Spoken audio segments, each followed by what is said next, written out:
It's the third anniversary of the January 6th insurrection. In just over 300 days, the country will elect its next president, and the leading Republican candidate is the man who inspired the insurrection. I want to be a dictator for one day. President Biden, who is 81 years old and is sagging in popularity, is warning about the threat to democracy. Trump's assault on democracy isn't just part of his past. It's what he's promising for the future. It's going to be a tense 2024. Next. This is Washington Week with The Atlantic. Corporate funding provided by Consumer Cellular. This is Sam. How may I help you? This is a pocket dial. Well, somebody's pocket. Thought I'd let you know that with Consumer Cellular, You get nationwide coverage with no contract. That's kind of our thing. have a nice day. Additional funding is provided by Koo and Patricia Ewan through the Ewan Foundation, committed to bridging cultural differences in our communities. Sandra and Carl DeLay Magnuson, Rose Herschel and Andy Shreves, Robert and Susan Rosenbaum, the Corporation for Public Broadcasting, and by contributions to your PBS station from viewers like you. Thank you.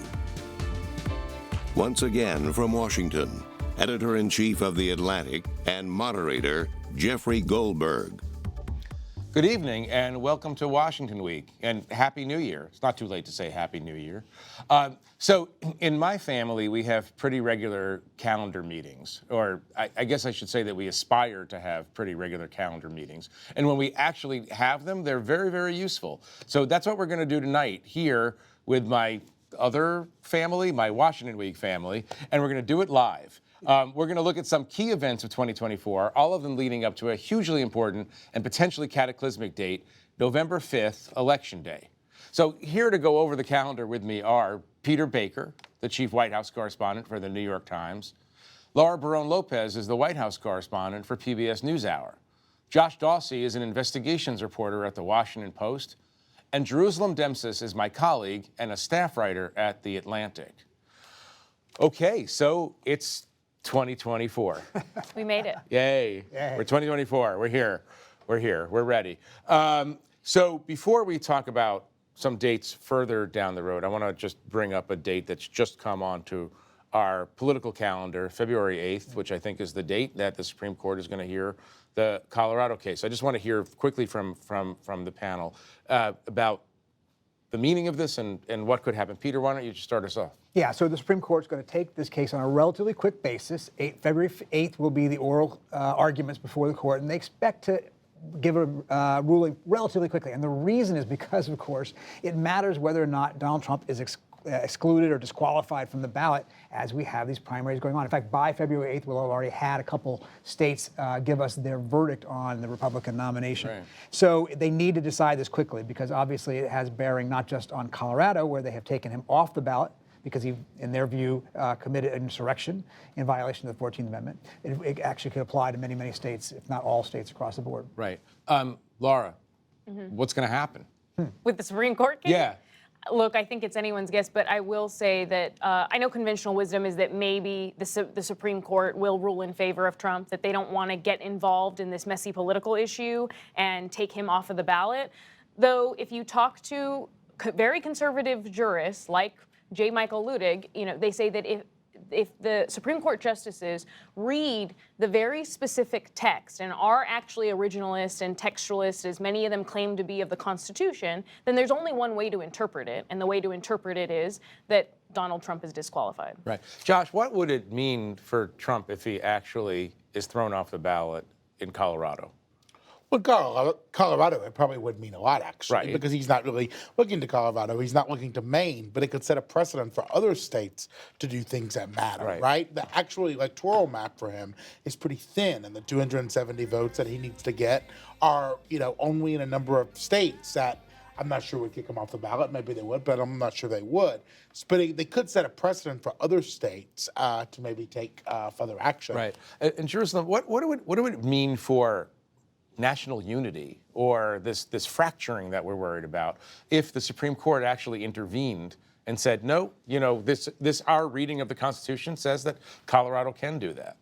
Yeah, I mean, it's difficult because part of the reason why the Supreme Court is weighing in is that it's really problematic to have every state Supreme Court kind of issue different rulings in either direction, Colorado, Maine, and whoever else might, and there are challenges building across the country. But, you know, I think it would be a real problem for America whether or not there's a correct kind of legal analysis if people feel that they were not able to make a decision. Though it is the case that much of our legal system does take direct democracy out of our hands. Right.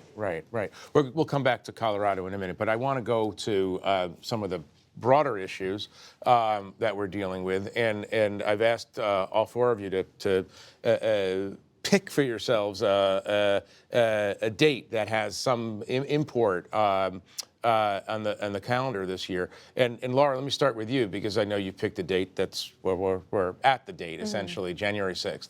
What is its 3 years later? What is its political meaning? Well, for President Biden and for Democrats, it holds still a lot of salience, and President Biden believes that this is that January 6th represents an existential threat, that political violence that was inspired by former President Donald Trump and his lies about the 2020 election, that it still is an ongoing threat as Trump continues to lie about that election as well as the upcoming election, and saying that it's rigged. Republicans, though, and these are stunning numbers that just came out from the Washington Post and the University of Maryland, show that 34% of Republican voters believe the debunked conspiracy theory that the FBI organized, encouraged, instigated the January 6th insurrection. 44% of Trump voters believe that. So, and that isn't something, Jeff, that just happens in a vacuum. They just haven't just continued to believe that. It's because the former president continues to lie about it. Just today, he said that the FBI was there and was instigating and leading the charge on the Leading the charge is what he said today. So it ramped up. So January 6th is proof, if nothing else, that people live in alternate reality bubbles as we enter this election year. That's right. The conspiracy theories are still very prevalent, and the lie about 2020 is still very prevalent amongst Republican voters because Republican leaders, elected officials, continue to lie about it. Josh, what are you looking at on the calendar? Yeah, I'm actually looking later in February at the South Carolina primary. You have Iowa and New Hampshire, the two earliest states. In Iowa, former President Trump looks to have a pretty decisive lead at this point. Governor Ron DeSantis has used Iowa as sort of his last stand, trying to go to all 99 counties, having a pretty formidable ground game there. But right now, he's not doing that well in the polls. Nikki Haley in New Hampshire is putting a lot of time and energy and effort in going all across New Hampshire and trying to take Trump on there. But in South Carolina, what will be interesting is that's Haley's home state, right? And if Trump beats her decisively in South Carolina, you could sort of see the primary ending sooner than later. I mean, all of these states sort of have their own eccentricities, let's say. They all have their own sort of things that you watch and, you know, what will turnout be and this, that, and the other. But if Trump can win these early states and then win South Carolina, you could see this whole shebang wrapping up pretty quickly. So before Super Tuesday. Before Super Tuesday. Yeah. Peter, speaking of Super Tuesday. Yeah. We were talking earlier about the one unique aspect of 2024 is that we have an electoral calendar and a courtroom calendar. Talk about that. Oh my gosh, they're on parallel tracks, right? And we often say when it comes to Trump, this is extraordinary, this is unprecedented, we've never seen anything like it. But in this case, it really is true, right? We're going to have a president, a former president, running for president, who will be spending day in and day out in one courthouse after another. And you look at the calendar and you see it most starkly in March. March the 4th is the date the first of the 4 criminal trials is currently scheduled to begin. It's the federal election subversion case brought by Jack Smith. Now, that may not happen on that day because they're debating whether or not Trump is immune. He has asked the Circuit Court of Appeals to rule on that, and then that presumably goes to the Supreme Court. But at the moment, that's when that trial is supposed to begin. Guess what? March 4th, first trial starts. March 5th is Super Tuesday, right? If they haven't decided, as Josh said, by South Carolina, they will certainly have decided by March the 5th. And what that means is the Republican voters will make the decision on who they want to represent them without benefit of having even a single one of these trials having concluded. Right, and it's interesting, going back to what Josh said, like we might be in an unusual situation in which by Super Tuesday, we more or less know who the nominee is. So before the trials start, I mean, he might be the putative nominee of the, and right now all the polls suggest that he is going to be the nominee. Jerusalem, talk about what you're looking at. Yeah, so I'm thinking about June 30th, which is the end sort of when the Supreme Court will be releasing its opinions during the primary calendar. And I mean, Peter, you just talked a little bit about the immunity that Trump has been asking the Circuit Court of Appeals to, Federal Circuit Court of Appeals, to weigh in on, and of course Supreme Court may weigh in on that, but also the gag order.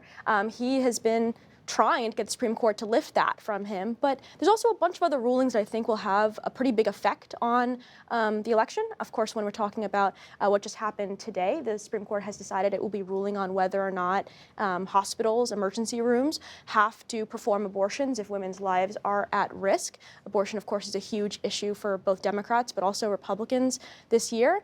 And then there's another ruling which is going to be really impactful as well, which is whether or not the FDA appropriately made it easier to get access to an abortion drug, mifepristone, and I mean, these were decisions made in 2016 and 2021, and it's happening right at the in the middle of an election year, and they're all trying to run away from this issue, but the Supreme Court is clearly not staying out of it. Right. Well, let me stay with you for a minute, because there's an issue, a cultural issue, a culture war issue that Republicans are running to right now. I think we all agree, raise your hand if you disagree, that abortion doesn't look like a great general election issue for Republicans. It looks like a good issue for the Democrats. But over the last couple of weeks, we've seen this with the resignation or forced resignation of the president of Harvard. We see that the Republicans are developing a pretty potent narrative around DEI, diversity, equity, and inclusion, and the sort of broad basket of affirmative action subjects. Would you talk for a minute about whether the Republican Party and whether Trump is going to pivot hard toward this apparently more winning issue for conservatives? Yeah, I mean, I think in 2020, people often criticize Democratic Party, presidential candidates for being too Twitter-brained. I feel like this is another example where potentially Republican candidates are that way. It is something that has been gaining traction amongst a bunch of candidates. But when you look at polling, and there was a Pew poll in May 2023 that showed 56% of American employees think that DEI in the workplace is a good thing. And when you look at the partisan splits, there are pretty big partisan splits, but still only 30% of Republican employees are saying that DEI in the workplace is a bad thing. And then another poll in July, a Times Siena poll of Republican likely voters, found that if they're picking between a candidate that is trying to attack the woke agenda or one that believes that government should stay out of what corporations are saying and doing and believing, only 38% of Republican primary candidate or voters, likely primary voters, are actually in favor of the candidate that is focused on woke elections. And so this has been a big focus for Ron DeSantis. It's been something that's really animated a class of people that I think are really vocal in the media. Of course, it's in the big debate around the Christine Gay and the Harvard president. But at the same time, it doesn't seem to me the kind of issue that's really going to animate people at the top of their ticket, at the top of the issues that they care about, or in the general election, which I think people think it's more of a distraction. Peter, any chance that this becomes a winning issue for conservatives or Republicans? Or do you agree with Jerusalem? No, I agree with Jerusalem. I think that's right. And I think the Harvard thing obviously has provoked a lot of conversation, but the truth is that a lot of people out there who don't really care that much about who's the president of Harvard, it may be an elite. Hard to believe. Hard to believe. Hard maybe to believe. Kind of an elite conversation that we're having here, but I think you're right that they would rather talk about DEI than say abortion. I mean, they're trying to move the culture war to turf that they seem to think is more fruitful for them.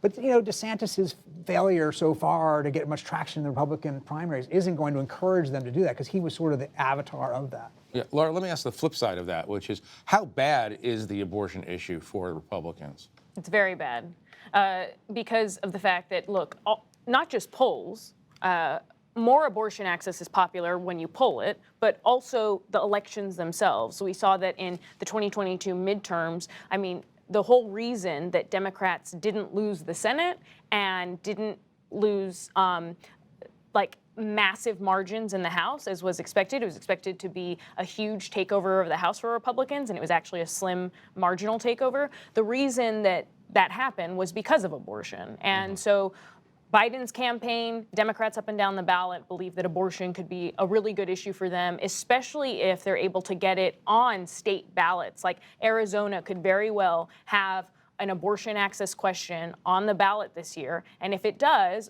Republican strategists I've talked to there say that that's it. That's the ball game. You know, Republicans will run off the cliff and we could lose Arizona. Mm-hmm. I want to, maybe part of the answer has to do with abortion here, but I want to ask Josh, who just had some very interesting reporting on how Trump solidified control of the Republican Party over the last 3 years. Remember, I mean, it seems like distant history now, but there was a moment right after January 6th, before, let's put it that interregnum between January 6th and when Kevin McCarthy, remember him? Yeah. Remember Kevin McCarthy? We'll do a little recap on that. Kevin McCarthy went down to Mar-a-Lago sort of hat in hand and asked for forgiveness or something. There was a period when, you know, it seemed like maybe Trump was finished. But talk about your reporting just for a minute on how did he come back to have this kind of total domination? Well, the most dominant factor that sort of crystallized his support with the Republican Party were the 91 criminal cases he's had against him, filed by both Jack Smith, the special counsel, but in Georgia and New York. What those have done, according to voters across the country, strategists in other camps, you know, folks, even other candidates, is they've brought the Republican Party back wedded to him. If you even look in late 2022, which is far past what we were talking about with Kevin McCarthy, Trump and the Republicans have a very disappointing midterm showing. He then announces he's running for president. If you remember, he has dinner with Kanye West and Nick Fuentes, the white supremacists, on Mar-a-Lago's patio. And DeSantis announces he wins 59-41 as governor of Florida, right? And he's toying with running for president. And there was a sense among a lot of the party's elite that DeSantis was the future of the party and that Trump was fading. And then what you see are these indictments across the board, a failure by DeSantis to get in the race for several months. Then when he gets in the race, he's positive towards Trump. He's not critical towards Trump. He has no message that takes on Trump in that period, right? And Trump just begins slashing him left and right and takes away a lot of the things that Republican voters liked about him. He drives his numbers down in a pretty significant way. And then Trump hired a fairly sophisticated team of political operatives around him, unlike he had in some previous campaigns, who started working the rules. They went to all of these states. They changed the rules that made it really hard for other candidates to gain traction. Then they started demanding endorsements and saying, look, if you're not with us now, we're going to be the nominee. You're going to regret it. And they started twisting arms. And they created this sort of patina around him, but it was inevitable. And then, most importantly, I think he skipped the debates. There was a lot of pressure on him to go to the debates, particularly early on from the Republican Party. And he said, I'm not doing it. I'm not going to give them a chance to attack me. I'm not going to give them the stage to give them the oxygen against me. And it turned out, by all accounts, to be one of his smartest moves. So what you've seen over the course of a year is a sort of confluence of decisions that have put him back in the catbird seat of the Republican Party. I mean, I feel a little bit like we're in the upside down in the sense that 91 indictments, 91 counts saved his candidacy. Right. So 182, he would have been president. He would already be president. Well, I mean, it's one of these don't try this at home, kids, kind of things. Though it may not work for other candidates to go out and get themselves indicted in order to have. I can't think of any other. Right? I mean, it's not working for Menendez, obviously, but I mean, I can't think of any other candidate in history where this would. But there's much more of a cult of personality around Donald Trump, and also I will say, it has helped him, but within the base and clearly amongst the primary voters. But I think that it's not going to help him in the general election, and that there are a significant number, yes, maybe at the margins, but that's all you need in swing states, of disenchanted Republicans, of independents who don't want someone, who don't want a candidate who is indicted with 90-something felony counts, and they don't want someone who could very well be convicted. By the general election, he may have at least one conviction. That brings us back to your calendar, right? Right. By November 5th, are any of these trials over, at least to the point of a guilty, not guilty verdict? And it's very possible one or two of them will. Right. So Jerusalem, this is the great unknown. The great unknown is we've never had a presidential candidate convicted of a felony during the general election campaign. So we don't know how the public will react. I mean, do you think there's a good chance that people will wholesale abandon him, or is the cult called a cult because it's a cult? Well, I mean, I think it's not good to get, convicted of crimes. I think it's probably not something that most people want to hear their candidates have That's the have kind of done. people I hire at the Atlantic, people who Exactly. are against doing crimes. Yes. Yeah, we have high standards. But I also think there's going to be a varied reaction from different sorts of people. People who are diehard Trump people, folks who believe that what's happening to him is a witch hunt, it's corrupt deep state coming against him. They're not going to, I think, really see much out of a court then saying, oh, another news story showing that he is, a corrupt person, the establishment doesn't like him. Right. But I do agree that the general election is different. I think the general electorate are often, you're looking at often suburban voters who don't like the chaos of the Trump years, and that will remind them of that. There's also, we do have some polling. We have somewhat of a picture on this. I mean, nearly a quarter of Trump voters say that he should not be the nominee if he's convicted. So the conviction element, if there is at least one, could change the dynamic. But again, the we don't core know. I mean, we just don't know. We've never seen it. But the core strategy of a Trump legal team is to delay all of these trials as much as they can, to throw as much trauma in the water, to file as many things as they can, to postpone things as long as they can, and to push them all until after the election. And They're trying that in every courtroom. They're trying that in every way they can, every motion they can, every procedural thing they can do. The entire strategy is to push us until after Which suggests that while they understand that being indicted is good electoral strategy, being convicted is a bad. Right. They know We'll that see. being convicted in some of these cases, particularly the J6 case in Washington, which they fear a lot because they think it will be a more liberal jury. They worry about that. And But the again, backdrop of this, though, is that the parties are so much weaker now, right? You say we haven't really seen this before, but it's also we haven't seen such an apparatus. The Republican Party, Democratic Party, they probably in another era would be able to replace a candidate, would be able to either create the pressure or to have the sort of control over the way that the primaries play out that they don't really have at this point. Right. I want to, in our last few minutes, I want to talk about sort of the mirror image of this conversation, Joe Biden's decision to talk about the Trump threat to democracy as an electoral strategy. Obviously, it's a moral issue, it's an existential issue, it's a constitutional issue, but it's also a election strategy, the Valley Forge speech that we just saw. And before I do that, I want you to listen to something that Trump just said. This is kind of evocative, I think. Crooked Joe is staging his pathetic fear-mongering campaign event in Pennsylvania today. Did you see him? He was stuttering through the whole thing. He's going to, he's a threat to democracy. I'm a threat. They've weaponized government. He's saying, I'm a threat to democracy. He's a threat to democracy. Well, okay. Couldn't read the word. So, okay, like vintage Trump with this democracy overlay. I mean, mocking, stuttering, and all the rest. Put that aside for right now. So my question is, it's as stark as can be. Biden is out there saying Donald Trump's behavior is a total threat to democracy. Trump is doing what he does best, which is flip the accusation. He's accused of something, he accuses his opponent of doing that same thing. My question is, Laura, do the people of America care about the threat to democracy as much as they care about economic issues, abortion, social issues? I believe that they care about it a lot. Now, is it at the same level as the economy? I mean, polls would say that the economy is still number one, but the 2022 midterm election results plus polling has shown Biden's campaign that Democratic voters care about this. They care about what happened on January 6th. They are fearful of political violence. And I even heard that when I was out on the campaign trail in 2022 from voters in states like Michigan and in Georgia, that they were worried about this. Josh, give us 20 seconds on what you saw there and what it suggests to you about the campaign as it unfolds. The Trump campaign definitely knows that democracy is going to be one of the leading lines of attack from Biden's campaign. I mean, you see what they've tried to do since January 6, 2021 to sort of whitewash what's happened, to sort of make it into something that it wasn't, to try and keep him from talking about electoral fraud, even though he does it all the time. A lot of his advisors want him to talk about everything else. They understand that's a vulnerability for them. They think their strengths are attacking Biden on immigration, on economy, on other issues.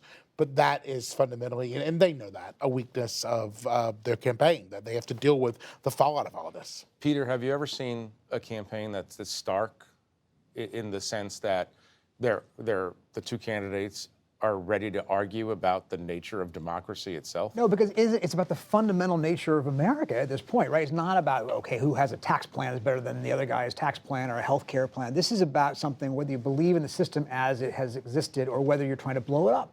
And Trump is not trying to tell us anything other than what he wants to do. It's not a Democratic talking point to say that he's out for revenge, that he talks about termination of the Constitution. Those are Trump's talking points. He has been very open that he wants to get back into power, to get revenge against those who crossed him, and if he has to terminate the Constitution to do it, as he has said, he's willing to do it. Well, it's fascinating, but unfortunately we need to leave it there for now. I want to thank our panelists for joining us and for sharing their reporting. On PBS News Weekend tomorrow, a look at the devastating impact on the children caught in the crossfire of the Israel-Hamas war. That's Saturday on PBS News Weekend. I'm Jeffrey Goldberg. Good night from Washington. Corporate funding for Washington Week with The Atlantic is provided by Consumer Cellular, this is Sam. How may I help you? This is a pocket dial. Well, somebody's pocket. Thought I'd let you know that with Consumer Cellular, You get nationwide coverage with no contract. That's kind of our thing. have a nice day. Additional funding is provided by Koo and Patricia Ewens for the Ewen Foundation, committed to bridging cultural differences in our communities. Sandra and Carl DeLay Magnuson, Rose Herschel and Andy Shreves, Robert and Susan Rosenbaum, the Corporation for Public Broadcasting, and by contributions to your PBS station from viewers like you. Thank you.